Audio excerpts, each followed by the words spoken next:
So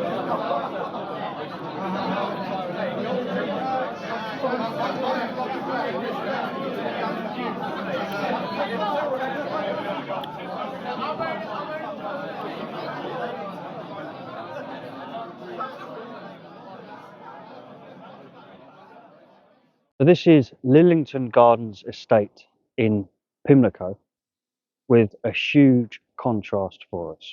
Behind us you see a typical council estate pub, and then if we pan down the road here, we see the polar opposite over the road. You see the impressive privately owned homes opposite quite a unique council estate, to be honest. Many council estates have unique elements to them, and this is certainly one of them. And you can see the establishments which are setting up here now. I mean, obviously we've got the old shops still, like on so many council estates and the council estates with pubs still on them. But like in other estates, we have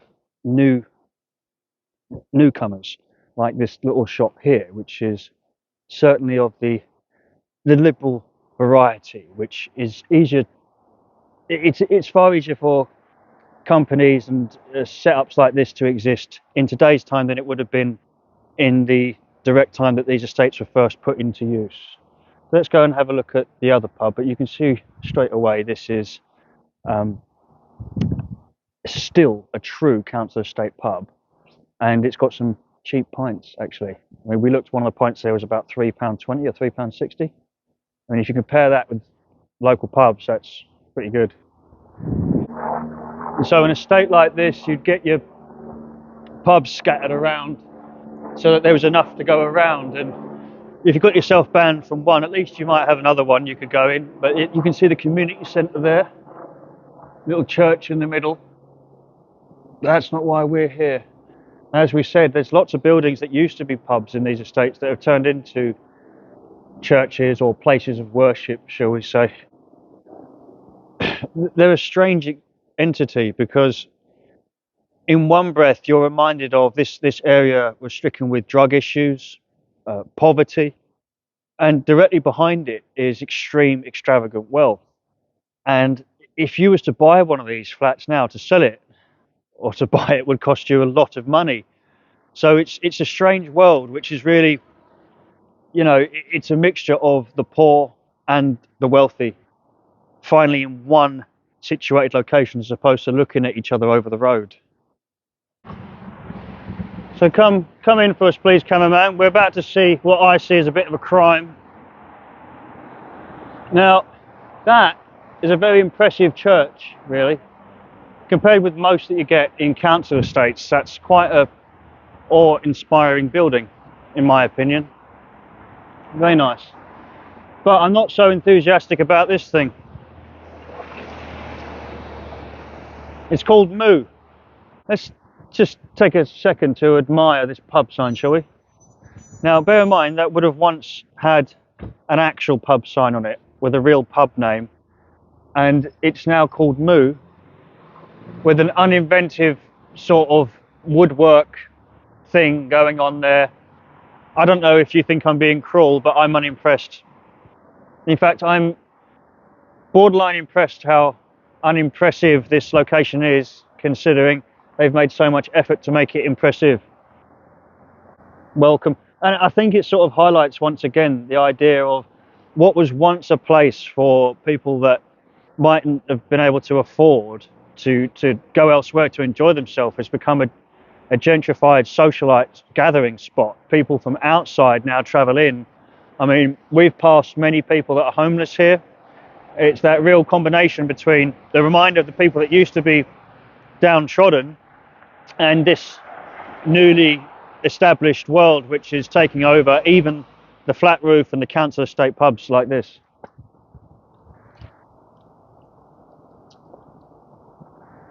Now, obviously, you've not exactly got a lot to work with, but it wouldn't have taken much to have kept it, one, visible, and two, appealing to Londoners, dare I say, or people that would recognise the area for what it used to be.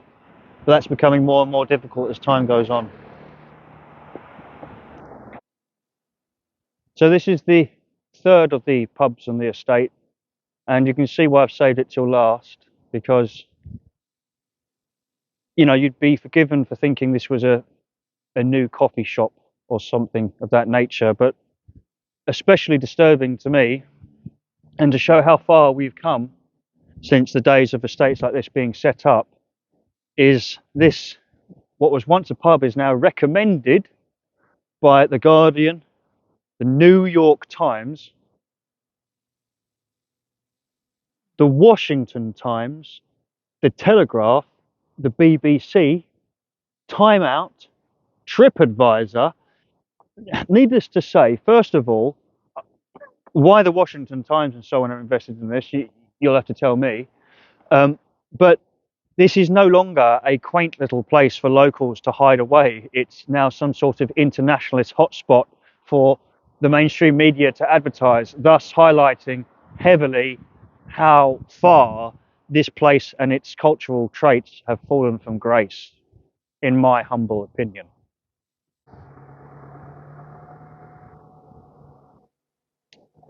Progression is just a word. One person's progression is another person's decline.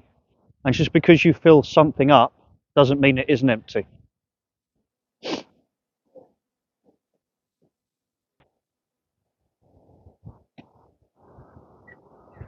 This is the Church Street estate in northwest London, the city of Westminster. You can see it's pretty downtrodden to the eye. This is a very busy market in the week, which has seen many changes in the last few decades. But it doesn't take the most imaginative among us to see the sort of area that we're in. Now, if we turn around and get a further feel of where we are, and this is a very large estate, we're about to show you how large it is.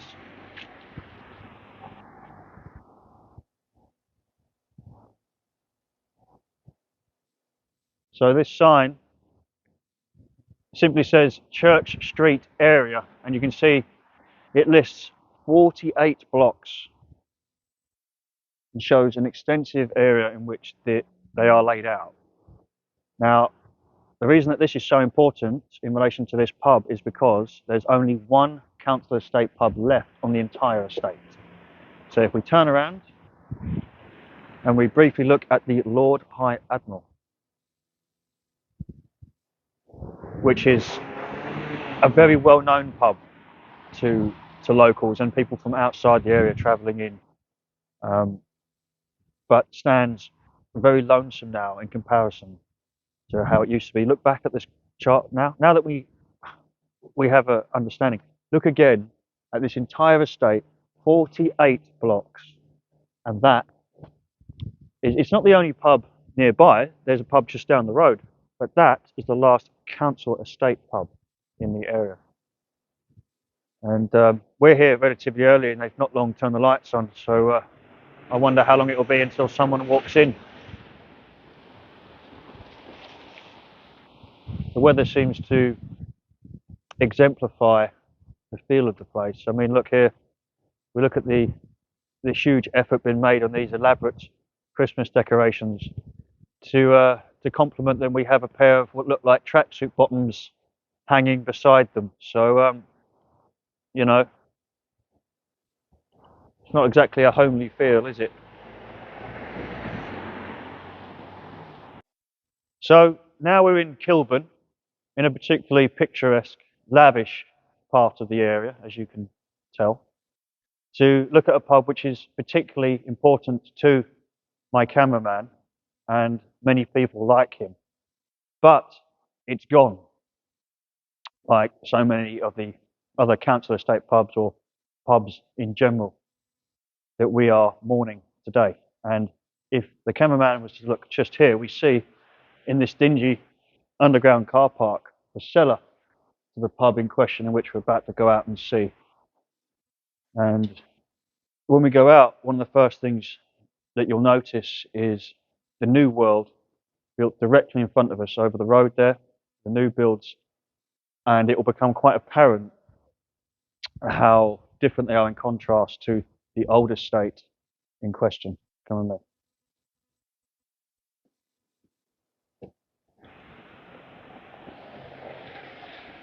Never let it be said that we don't show you the glamorous parts of London. Watch out for that suspicious looking yellow pile there. We get a little backdrop here of the lily lang tree, which still has these stone-like flats.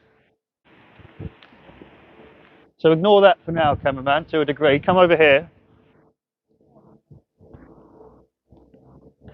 We'll pan back on that in a sec. I first want you to get that all the way over to what looks like this alien battle station thing, ship slash warrior place, sort of podium.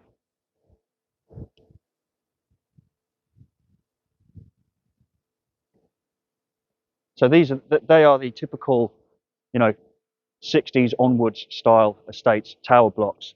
And then over there, I mean, we've not even checked what that is, but to be kind, I don't like it. And that's me being kind. And that offends me far worse than any of the old estates do. But look at that thing over there. I don't know how well the camera can pick it up, but that literally looks like, my cameraman said it looks like the Millennium Falcon. But to me, it looks like a battle zone for aliens and some sort of centurion, arena. Looks horrific. And then if we just look up here, these are the brand new builds. So we've seen the contrast enough for us to slowly turn around and look at the lily lang tree.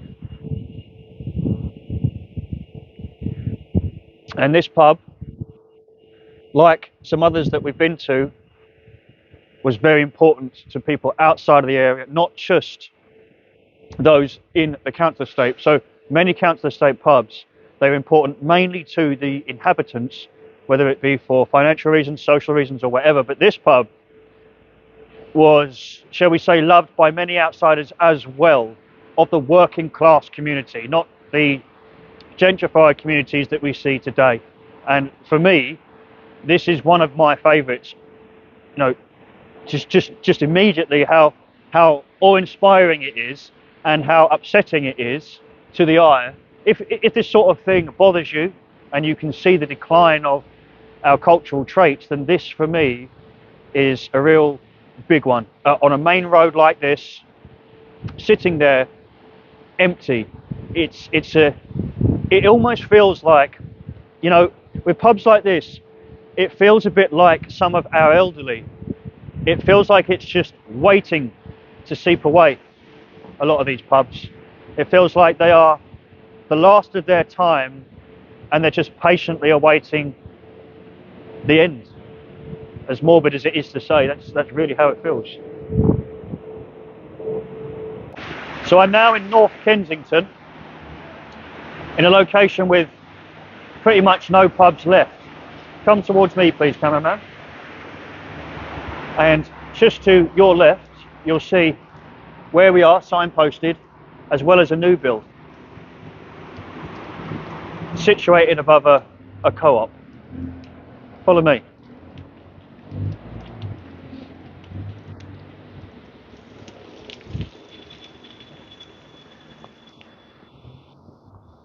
Justice for Grenfell, as a reminder of where we are. For those that remember, the tragedy of Grenfell is very much played out here in this local area. For those who don't remember, Grenfell was a tower block which had irregularity in its insulation and burnt down a few years ago and caused a huge outcry. And many people were actually rehoused in, dare I say, far better places. But you had a lot of people pretending that they were housed in Grenfell in order to get a new home, and many of them actually got caught for doing that anyway. Where we just was, that's this Latimer Road station.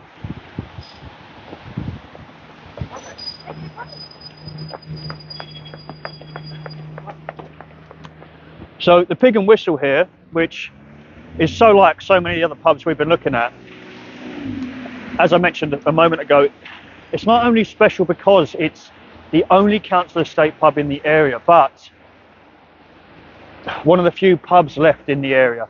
And my cameraman was just telling me, because he knows the area very well, there's more pubs in the area that are closed than are open. And if we just look here, we'll see the old-fashioned estate there. You see, those sort of estates I've always much preferred. I still like them. I don't see them as grotty. You get a lot of them in, say, Bethnal Green, near Mile End and places like that. Those style estates there, you see with the old-fashioned balconies. And for those watching from abroad, this is the better feel of London. This is what London's really like, a bit gloomy and drizzly. There's Grenfell, forever in our hearts. You know, we're going back years now, and it's still sitting there like that.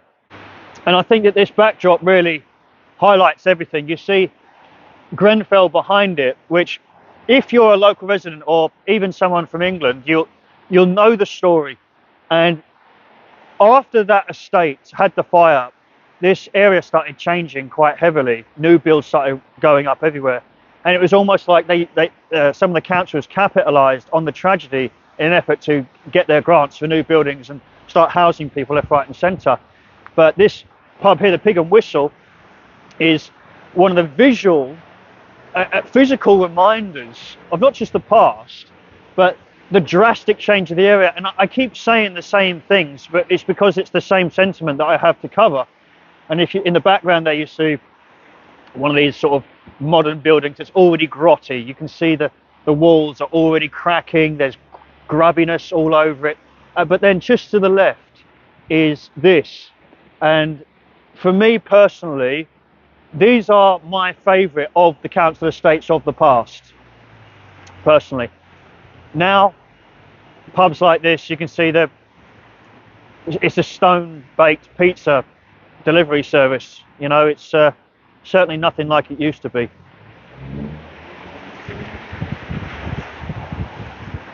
One fundamental point that we have to make when we're talking about council estate pubs is the fact that the planning scheme, which was presented by the council at the time, included the pub because it suited the people of the nation. So it seems very different today when council estates, we